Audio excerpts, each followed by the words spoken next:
You know, there's something special about reaching your 70s. You've lived through decades of experiences, learned countless lessons, and hopefully enjoyed many wonderful moments along the way.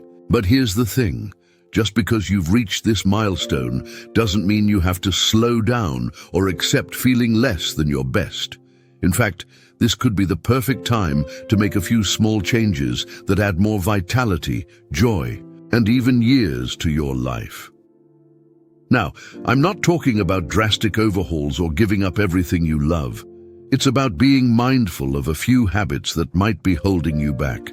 Things you may not even realize are affecting your health and energy. So today, let's talk about 6 things you should consider leaving behind after 70 to help you feel stronger, healthier, and more vibrant.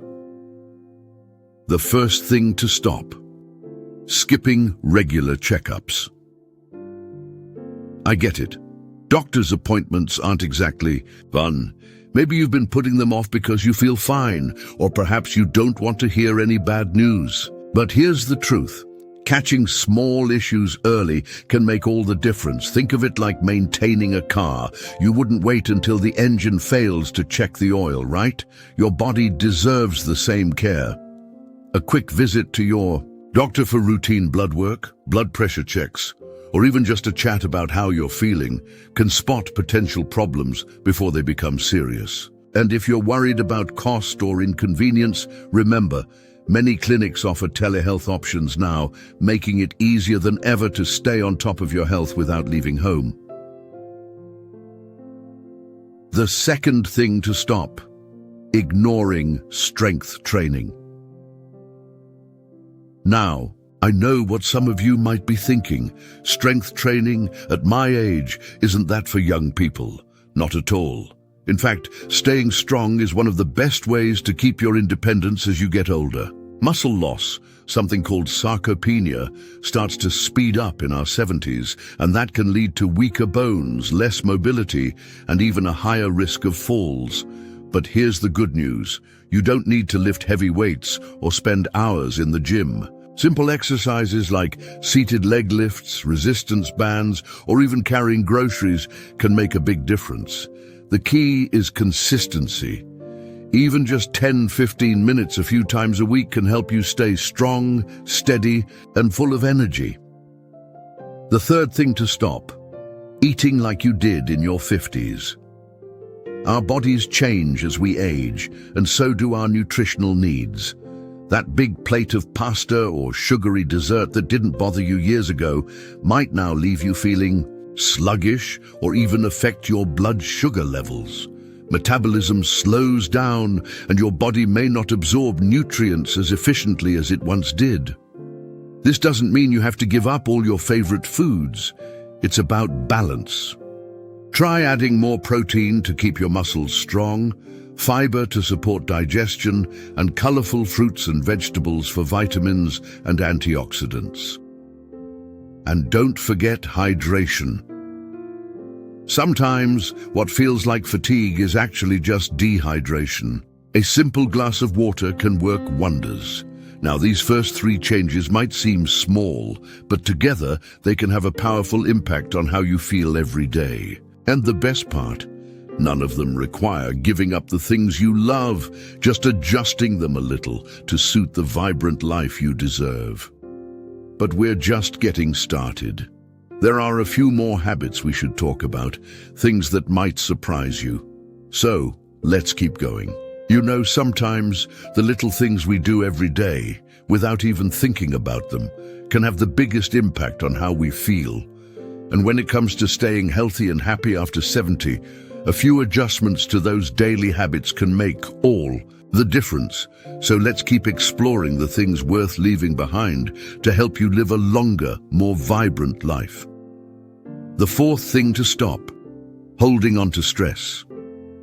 Life has a way of piling on worries, doesn't it? Whether it's health concerns, family matters, or just the pace of the world today, stress can creep in and take a toll, especially as we get older. But here's what you might not realize. Chronic stress doesn't just weigh on your mind. It affects your body too. It can raise blood pressure, weaken your immune system, and even make aches and pains feel worse. Now, I'm not saying you can just flip a switch and stop worrying. That's not how life works. But you can find small ways to ease the load. Maybe it's taking 5 minutes in the morning to sit quietly with a cup of tea, or calling a friend who always makes you laugh. Some people find peace in gentle stretching, listening to music, or even writing down their thoughts in a journal. The key is to find what works for you and make it a habit, because you've earned the right to let go of what doesn't serve you. The fifth thing to stop: skimping on sleep. Remember when you could get by on just a few hours of sleep and still feel ready to take on the day? Those days are long gone, and for good reason. Sleep is when your body repairs itself, strengthens your memory, and even helps regulate your mood. Yet so many of us treat it like an afterthought, especially if we've spent years putting others' needs before our own. If you're waking up tired more often than not, it might be time to rethink your routine.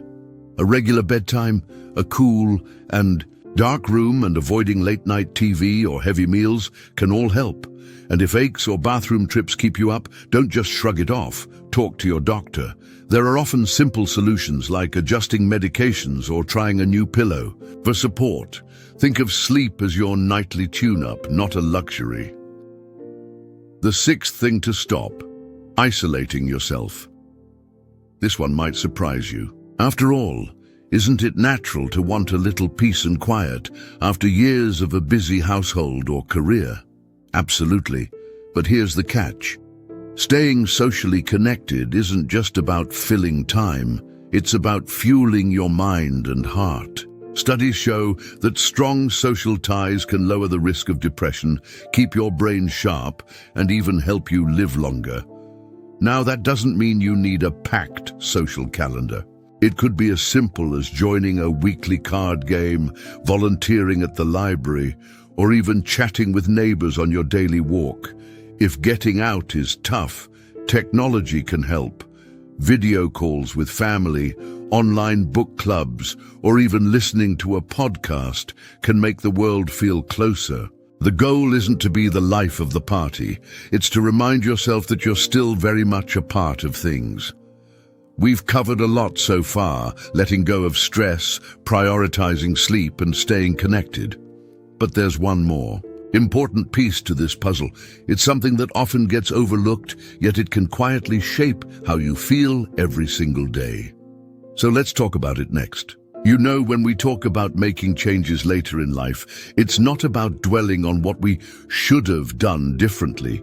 It's about embracing the small, powerful choices that can make today and tomorrow better. And that brings us to the last few habits worth rethinking, because sometimes what we don't do matters just as much as what we do. The seventh thing to stop: neglecting your posture.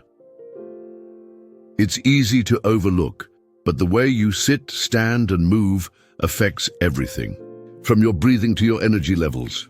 Years of slouching in a favorite chair or hunching over a phone can lead to stiffness, aches, and even less confidence in how you carry yourself.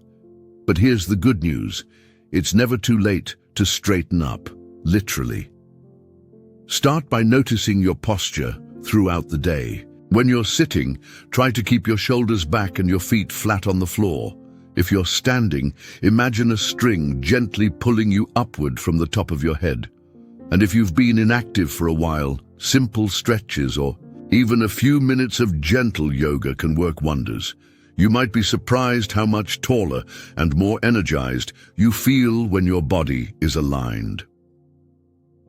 The eighth thing to stop: putting off joy.